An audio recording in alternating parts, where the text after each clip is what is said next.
I'm Steph from Stitching with Steph, and welcome to my channel. Today we're going to be doing a stitch with me, and it is for our April Butterflies canvas. We are going into week 4. This canvas is unbranded. It is 11 count. It is a 35 by 35, and it consists of 22 colors. I will have a link down in the description box for you if you want to do these monthly stitch with me's. I do have all 12 for an entire calendar year. If you're a subscriber, thank you for coming back today. I really appreciate you hanging out with me today for this stitch with me. If you're not a subscriber and you like this type of content, go ahead and click that subscription button. If you like this image or this canvas, go ahead and click that like button so I can kind of know what you guys are liking me to stitch. Lastly, I like to let everybody know that I've recently started a Facebook group for our little stitching community. So if you want to go ahead and be a part of that, head on over to Facebook, look up groups, and it's Stitching with Steph. I'll also have a link in that description box for you so you can head on over there and become part of our community. So let's go ahead and get started on week 4, April Butterflies Stitch with me. All right, friends, welcome back to week 4 of my April Stitch with me. As you can see, I've been really focused on other canvases, so this one is pretty much just for us on the channel.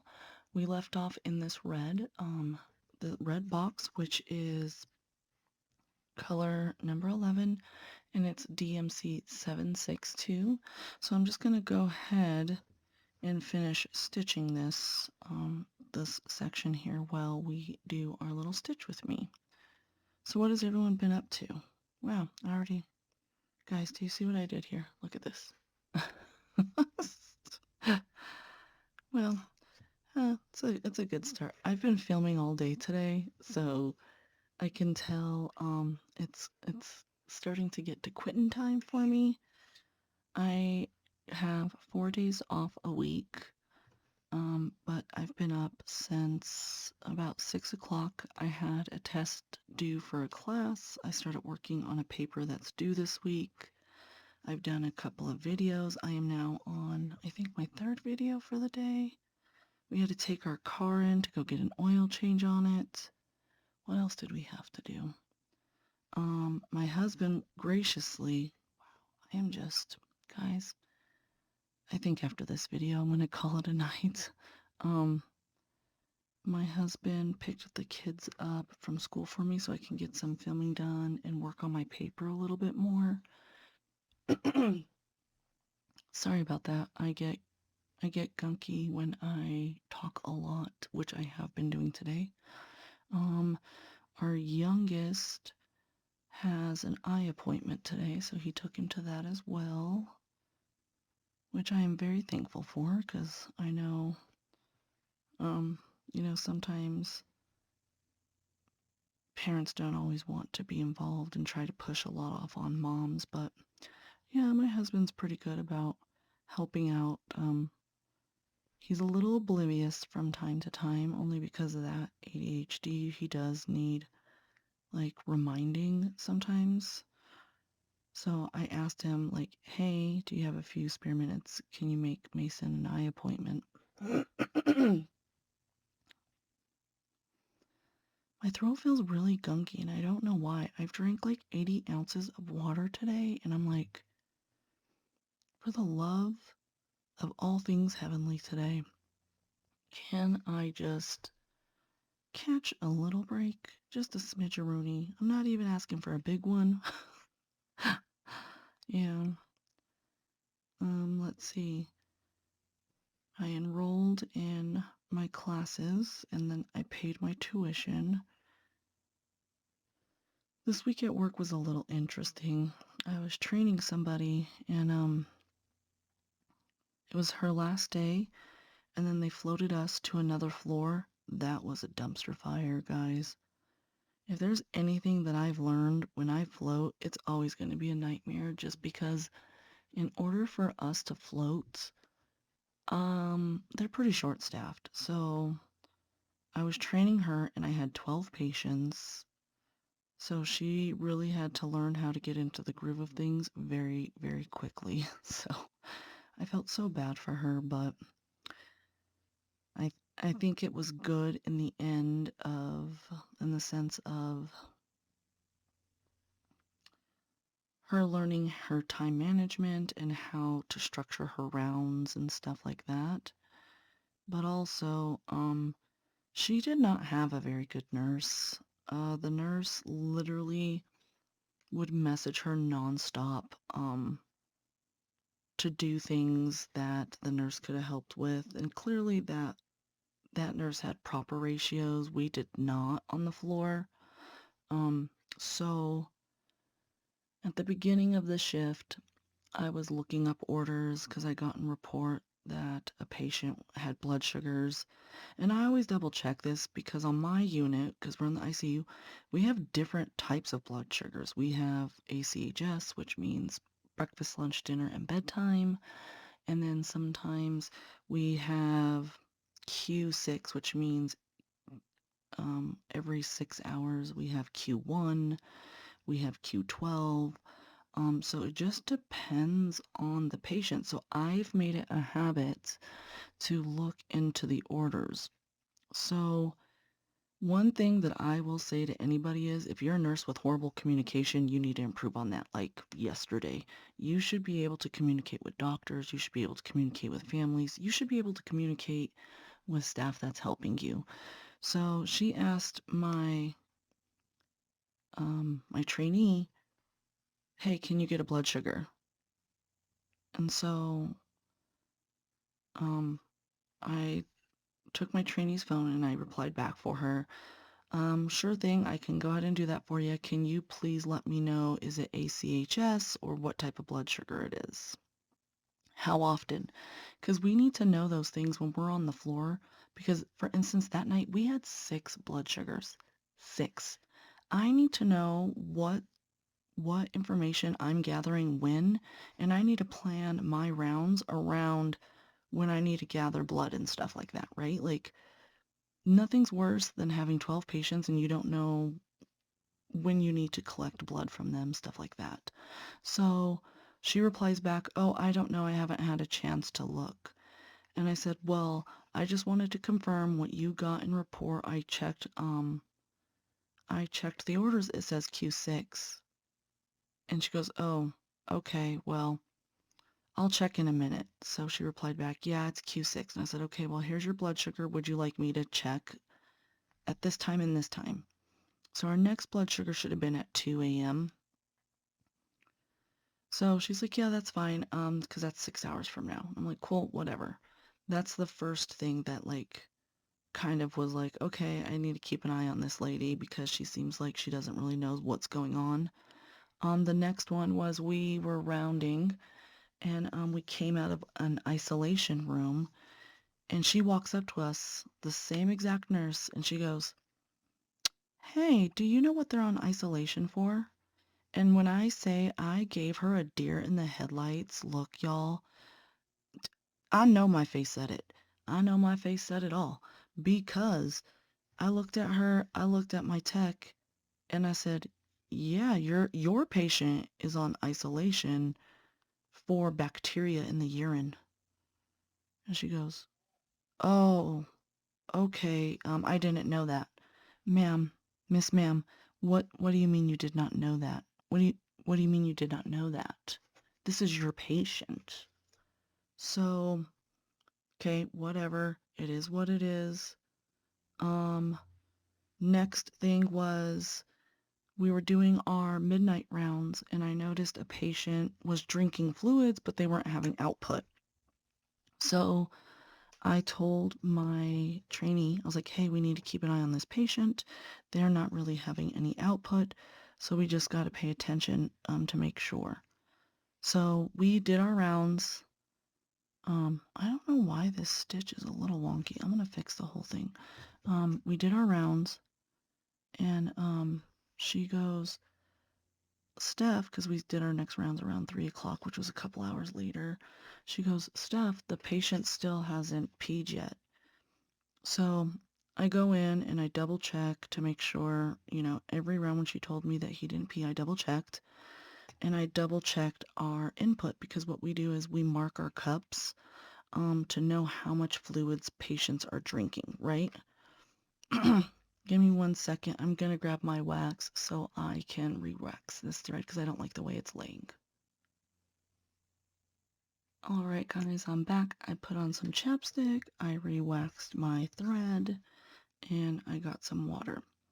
So back to our little story time, okay?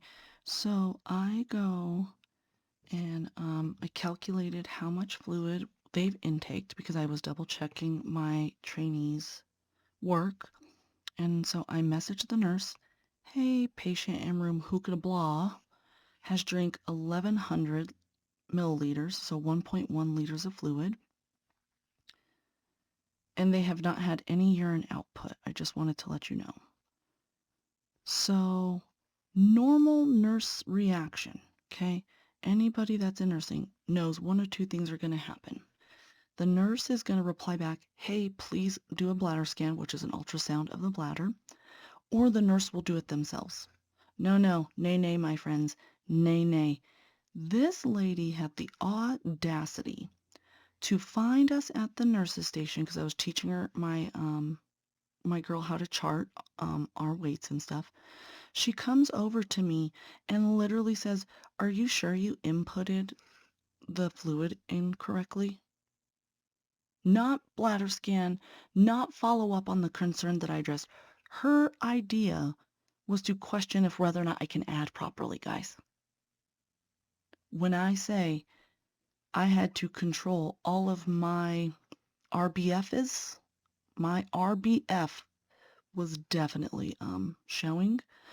I replied back to her. I said, "Yeah, I'm pretty positive that I know how to track intakes and outputs properly.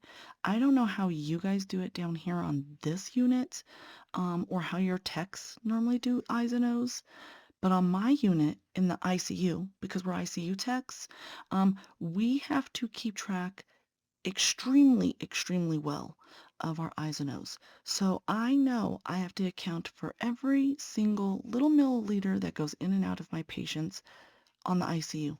So I am 110% certain that we tracked it properly." And then she goes, "Well, how's he drinking all that fluid if I got a report that he can't lift a cup?" And I literally looked at her and I said, "Well, apparently he's lifting a cup and drinking fluids because that's how much has gone out of those cups since the beginning of this shift."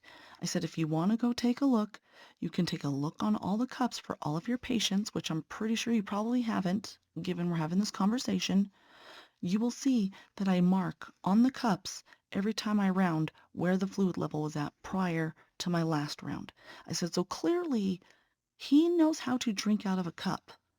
And so my trainee goes, "He's drinking out of a cup because I just filled a whole cup just now when I did my rounds."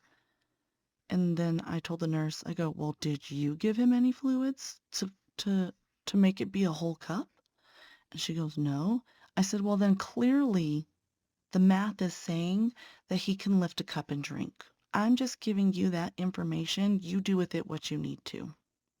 So basically, I was saying that it is not my responsibility to tell you how to do your job because you're the nurse. Your responsibility is to take the information I give you and make a clinical judgment, which clearly her clinical judgment was to not do her job.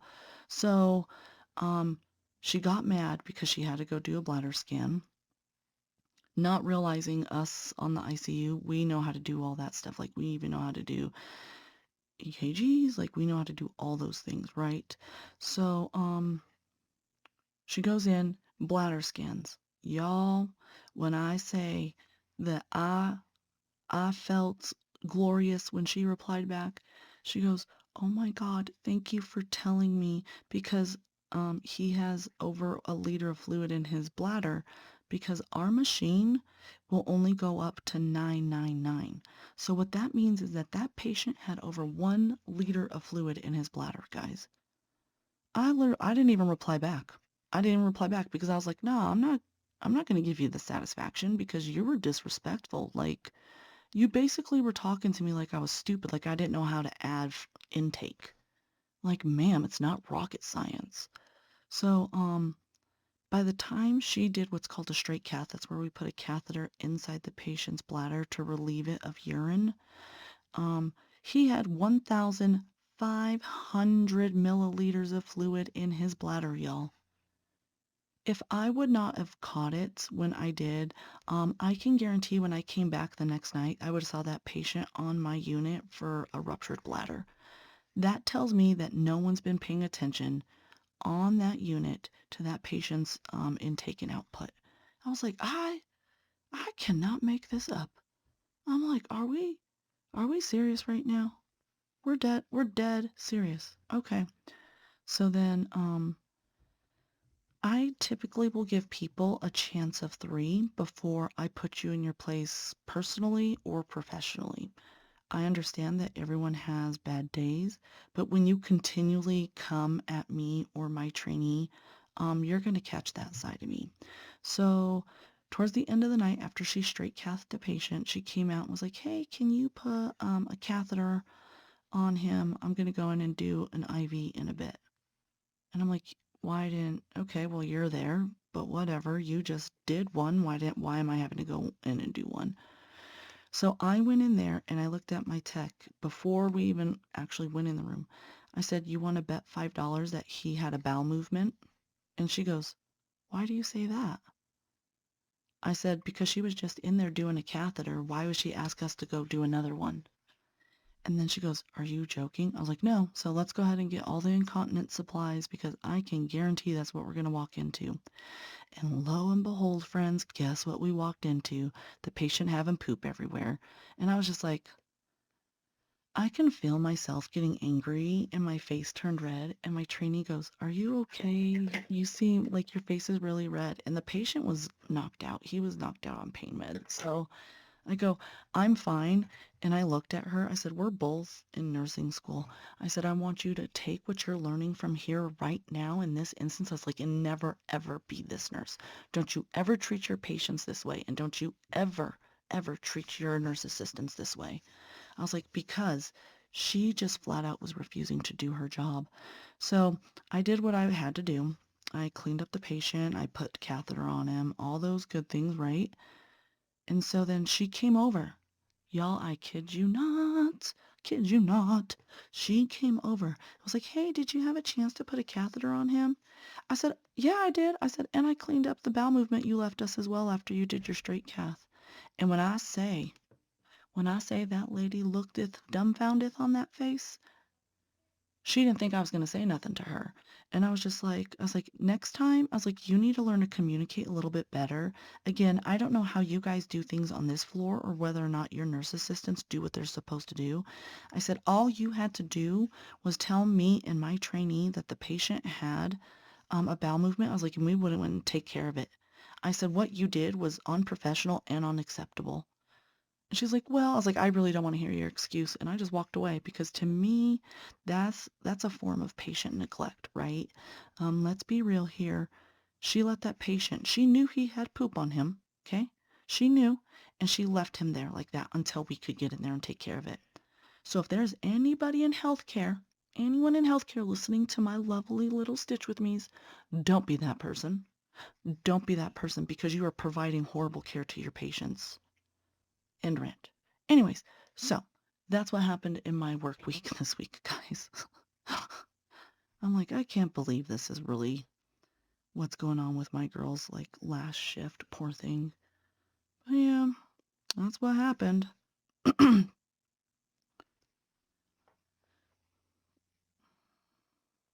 Give me a second after the stitch. I'm gonna grab a drink of water right quick. All right, guys, I am back. So I was just like, I felt so horrible for my girl that was training because I was just um, like how I just told her like, hey, like it's a good lesson to learn. Just remember like what happened to you. Just don't do that to your assistants because remember your assistants are there to help you. They're not to bear the weight of all your work. You know what I mean? Um, and for me, it was one of those things of like, it was a very important teaching moment because she had to experience it for herself, for her to understand what just occurred. So After that, we went back to our unit and they were like, because she's training, our charge nurse was like, "Hey, how did your float shift go?" She literally looked at charge and she said, "It was horrible. The nurses up there," she goes, "the nurse that I had was rude, she was lazy, and she didn't want to take care of her patients." So, of course, our charge nurse had us give her the name and stuff like that because we have what's called vigilances at our job. It's where we put in a complaint so that the managers get them about like patient care, safety, and stuff like that. Because, like I said, you leaving your patient sitting in poop is negligence. Especially if you know that they have a bowel movement. You leaving because you didn't want to clean them up to go get somebody else to do it is negligence. You not wanting to bladder scan. And by the way, guys, this was all the same patient. So I don't know what her deal was with this particular patient, but she was absolutely not wanting to do anything in that room that night. Um, she was a lot better with her other rooms, but that night, nay, nay, friends, nope. That room, she was trying to stay clear of, and I don't understand why, because the man was really nice. So I was like, I don't know.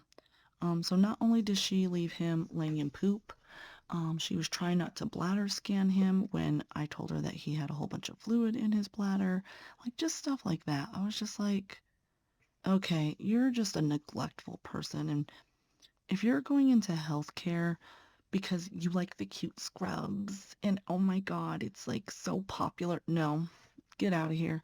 Don't do it because at the end of the day, these are people's lives. It's people's lives we're messing with, and we have to keep them alive. You have to remember that man is somebody's brother, someone's uncle, someone's cousin, someone's dad, someone's grandpa.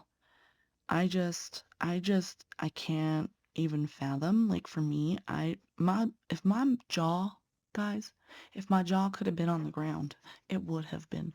But I had to maintain professionalism because she clearly was very ignorant and she thought because people in that position are uneducated, we do go to school, but we don't go to school for a 4-year degree, right? However, what she didn't know is that I hold multiple degrees prior to this job, and this is my second career that I'm doing this because I like helping people, and I'm choosing to go back to school for this, right?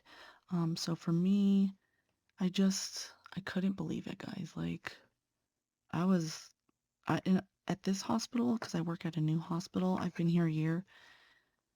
That was the first time I've seen a nurse truly neglect a patient.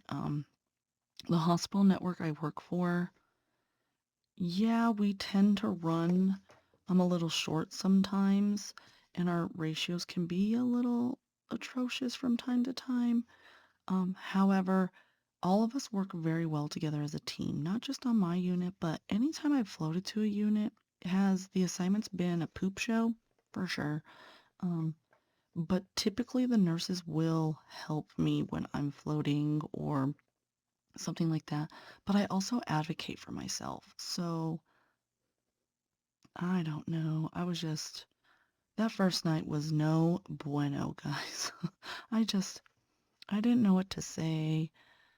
Because normally my nickname growing up, and it still is Mouth, because I will let you know about yourself. It does not matter who, you could be Jesus coming down to rapture people, and I will let you know about yourself if you're disrespectful, rude, anything like that, because I just feel like there's a time and a place for things, and I feel like in our society, it's just gotten worse like the past 7 years or so.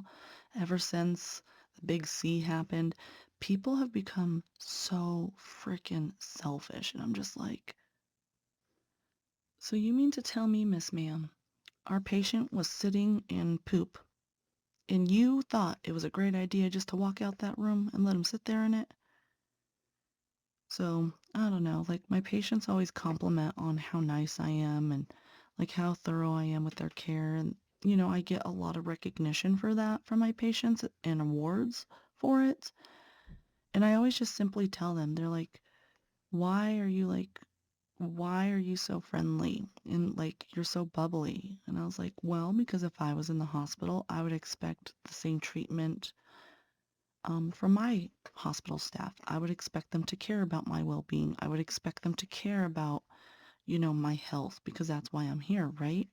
So, uh, I always get those type of compliments, and I'm very grateful and thankful that my patients recognize that. But guys, I felt so bad for my trainee, and I was like, the one thing you need to take away from this, like I said, I reiterated it several times through the night, was if there's anything you take away from this moment is you do not ever become that nurse. Even if it's a task you don't want to do, if you're in there and you notice your patient needs it, you take care of it. That's good patient care.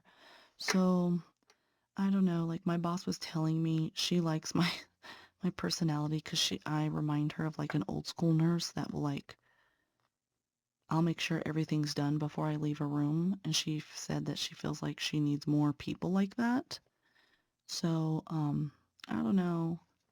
Again, I know how to give constructive feedback, and I was a manager for an eternity, to be honest.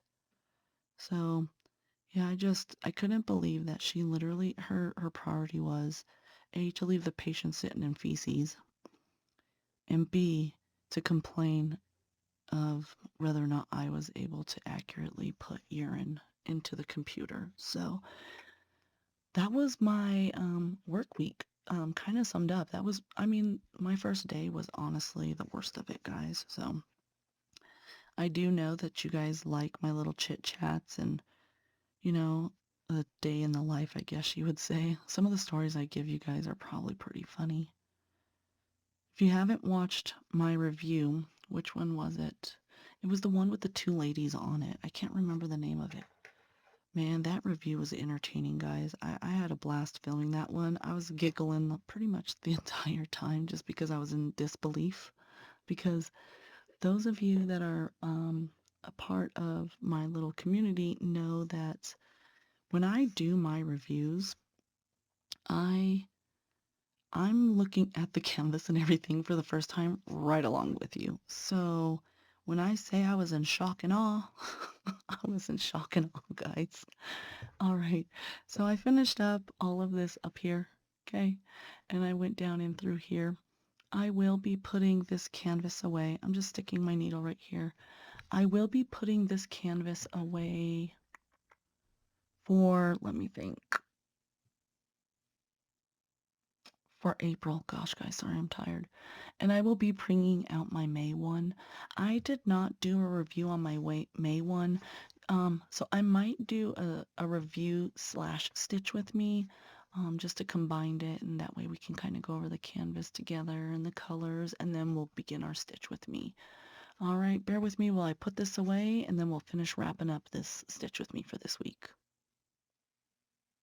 All right, friends, that concludes this week's Stitch with Me for that April canvas. Again, we are in week 4. Thank you for coming along and listening to my little stories about my work day that I had this week. If you're a subscriber, thank you for hanging out with me today and staying until the end if you did. I really appreciate you coming back and hanging out with me and chit-chatting in the comments. If you're not a subscriber, if this is the type of content that you like, go ahead and give me a subscribe. If you like this canvas or the conversations that we have, go ahead and give this video a like. If you want to follow me on other social media platforms, I do have a TikTok and an Instagram, and my handler over there is stitching_with_Steph. And then I've recently created a Facebook group, and that is Stitching with Steph. I will have a link down in the description box to these canvases as well as to that Facebook group for you guys. Again, thank you for coming and hanging out with me today for 30 minutes or so. I really look forward to seeing you guys in my next stitch with me. You have a good day. Bye-bye.